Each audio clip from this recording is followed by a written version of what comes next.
네, 좋은 아침입니다. 여기 한국은 오후 시간입니다. 잘 들리십니까? 네, 잘 들립니다. 모두 발언 부탁드립니다. 오늘 2부 패널에 저를 초대해주신 브룩스 장군님과 주한미군 전후의 일원들께 감사의 말을 전합니다. 성일방위사업청 본부장님과 하이디 그랜트 국방안보협력국장님 두 분과 함께 한미안보협력에 대해 토의하게 되어서 영광입니다. 두 분 모두 한미동맹에서 중요한 역할을 맡으신 지도자분들이시고 두 분이 속한 조직 또한 저희 저스 맥케이 주한미 합동군사무단과 긴밀하게 일하고 있습니다. 존슨 장군님 다시 뵙게 되어 정말 기쁩니다.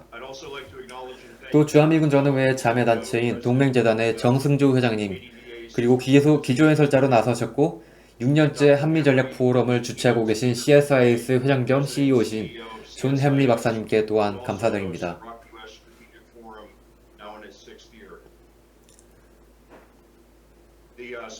한국에 주둔 중인 주한미합동군사무단 저스 맥케이는 원래 1949년 창설 당시에는 KMAG 군사고문단이라고 불렸었는데 1991년부터 한미동맹 관계의 발전과 한국 군대의 현대화 수준을 고려해서 저스 맥케이 주한미합동군사어무단으로 명칭을 바꿨습니다. 올해 또한 안보협력 측면에서 한국과의 관계가 중요한 전환점에 있는 해라고 저는 생각을 하고 있습니다.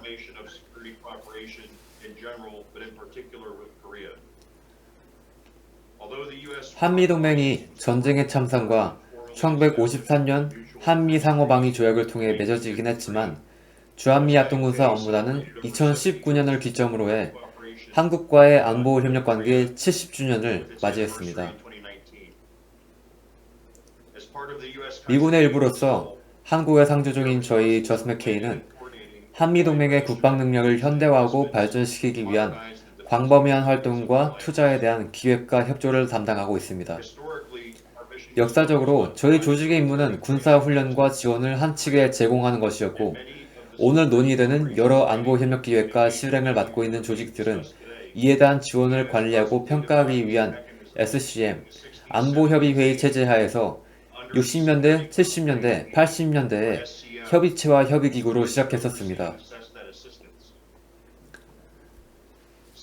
그리고 1990년대부터는 성일 본부장님께서 방위사업청 창설과 한국군의 현대화를 말씀하셨듯이 한국은 전력 현대화를 상당 수준 달성했고 또 미국으로부터 최첨단 핵심 체계들을 획득하면서 현대화를 지속하고 있습니다. 이는 그랜트 국장께서 말씀하셨듯이 한국이 미국으로부터 획득하는 국방무기 체계와 별개로 330억 불에 상당하는 한국의 대군사 판매 기록을 통해 알 수 있습니다. 이 시점에서 국방개혁 2.0과 중기 국방계획 목표 달성이 진행 중인 현재 한국은 상당한 수준의 국방 능력을 자국의 방산업체들과 함께 개발 중이며 자체 개발한 첨단 무기체계들을 다수 보유하고 있습니다. 하지만 이런 무기체계 발전과 관리는 한미 양국 방산업체들의 상호 지원을 필요로 한다는 걸 말하고 싶습니다.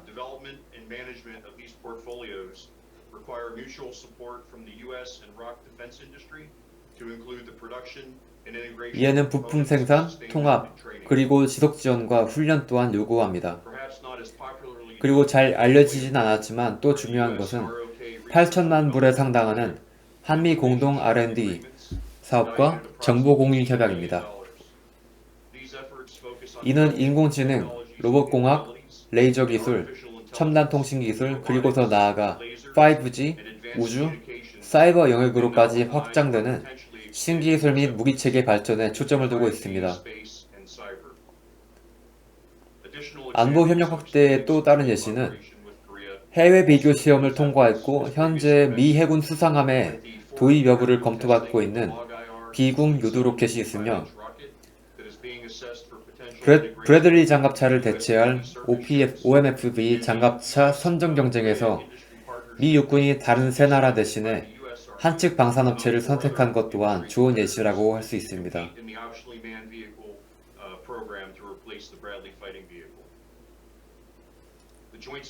최근 한미 정상회담 이후 발표된 한미 공동선언은 사이버와 우주 영역을 포함한 미국의 안보 협력을 강화하고 확대하기 위한 한미 공동에 대해 폭넓은 전략적 비전을 제시했습니다.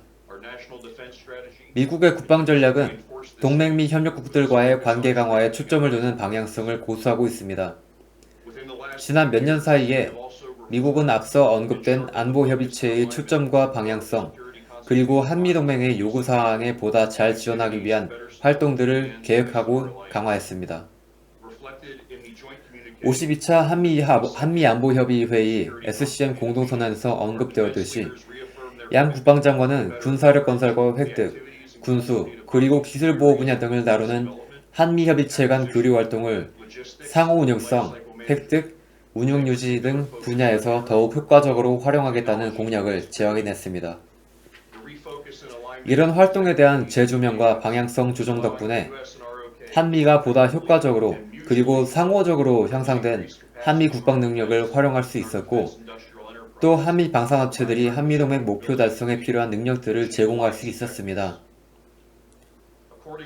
이처럼 주한미합동군사업무단 저스트 맥케이 또한 한국과의 협력관계를 설명하는 새로운 문구를 만들었습니다. 이는 개발, 획득, 훈련, 지속지원, 계획, 통합, 그리고 보훈입니다. 남은 2021년과 내년은 한국과의 안보협력에 있어 중요하면서도 흥미로운 시기가 될 거라고 예상합니다. 이는 한국의 야심찬 국방개혁 2.0과 중기 국방계획에 반영된 계획들, 내년 국방예산에 미국이 동맹협력관계 강화에 집중하는 현 상황은 한미 국방 및 방산협력을 증진하는 결과를 불러올 것이기 때문입니다. 이는 동맹이 발전시킨 국방 능력의 효과를 최대치로 끌어올리고 능력 발전 시기를 앞당겨줄 것이며, 한반도 그리고 영내, 나아가 세계에서 보다 굳건한 관계를 형성하는 데 큰 도움을 줄 것입니다.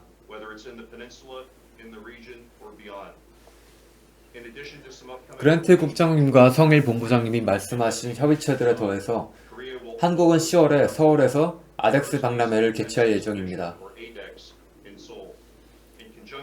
이에 대해 미합동 군사무단 저스트 맥케이는 방위사업청과 협력해서 국립방어산업협회와 한국방위산업진흥회가 주관하는 방위산업협의위원회에 참여할 예정입니다.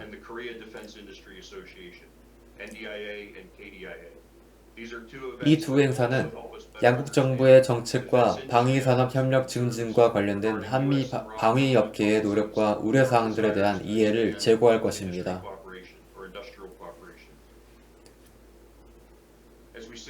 오늘 저희가 사이버, 우주, 인공지능, 5G 네트워크 등 첨단 기술 분야 협력을 제가 아까 언급했었는데, 그리고 오늘 제가 원격화상으로 회의에 참가하는 걸 보니까 90년대 삐삐 하나만 갖고 가족 친구들과 연락하는 것만으로도 뿌듯하고 대단하다고 생각했던 제가 기억이 납니다.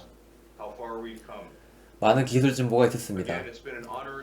한미동맹을 위해서 오랫동안 헌신하고 일해온 건 제 영광이었고, 특히 한미동맹이 이런 헌신과 노력을 많이 필요로 하는 시기이기 때문에 더욱 큰 보람을 느낍니다. 감사드리고 질문 기대하겠습니다. 제 생각에는 보통 초창기에 군사지원사업 관리를 맡았던 오래된 군사협력 조직들에 대한 개편이 이루어지면서 디서치에 대한 언급이 있었습니다.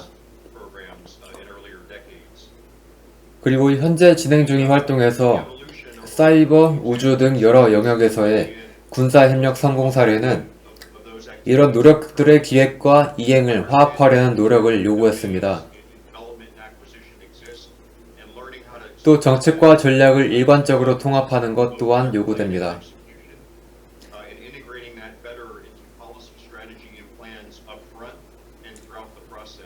그렇기 때문에 특정 사례를 성공 사례로 들기보다는 최근 몇 년간의 성공 사례를 보면 이를 통해 전체적인 틀을 짤 수 있고, 또 동맹의 기획과 전략 절차에 잘 통합되어 있는 것을 볼 수 있을 거라고 저는 생각합니다.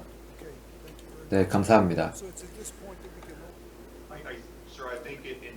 네, 전반적으로 보면은 미국이 현재까지 사용하던 링크 16 전술 데이터 링크와 헤브퀵2나 세턴 같은 C5I 요소들에서 벗어나고 있기 때문에, 교체하고 있기 때문에 한국의 내부 사업 기획 단계가 진행되는 와중에도 미국이 한국에게 기존 개념, 기존 체계를 버리고 새로운 교리랑 새로운 체계의 소유를 제시해서 새로운 체계를 도입하도록 요구하는 상황이 될 수도 있습니다.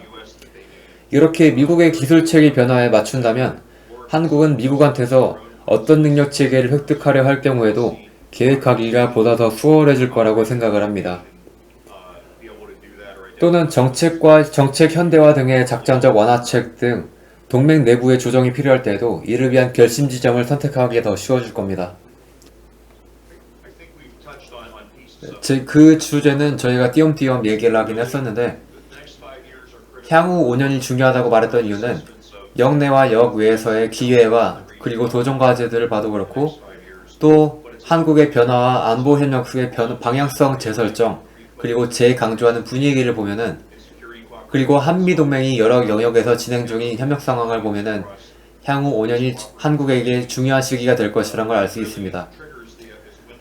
하지만 무엇보다도 한국의 국방개혁에 대한 의지와 비전, 그리고 향후 5년을 포괄하는 중기 국방계획, 그리고 2020년, 2026년부터 GDP의 3%까지 국방 예산을 늘리는 판단 등을 보면은 늘어난 자원과 변화 추세를 기반으로 국방개혁의 효과를 극대화할 수 있는 기회가 올 것이라고 생각됩니다. 이는 한미동맹 모두에게 좋은 기회이며 한국이 향후 5년간 주어진 사건과 자원을 최대한으로 활용해서 높은 효과를 창출하는 것을 우선시해야 한다고 생각합니다. 총수명주기 관리체계 얘기가 나오는데, 그 얘기를 하셨었는데, 저희 모두가 의사결정 시에 총수명 주기 관리에 영향을 받고 있습니다. 그러니까 중요한 요소라는 겁니다. 그리고 이를 기반으로 협력할 때 한미동맹과 한미 양국의 단체들 간 협력이 더 원활하게 이루어진다고 할 수 있습니다. 총수명 주기 관리 체계와 관련된 한미 양국 간 협력 강화는 향후 5년간 호기를 갖게 된 한국에게 향후 선택의 폭을 더 넓혀줄 것이라고 생각을 합니다.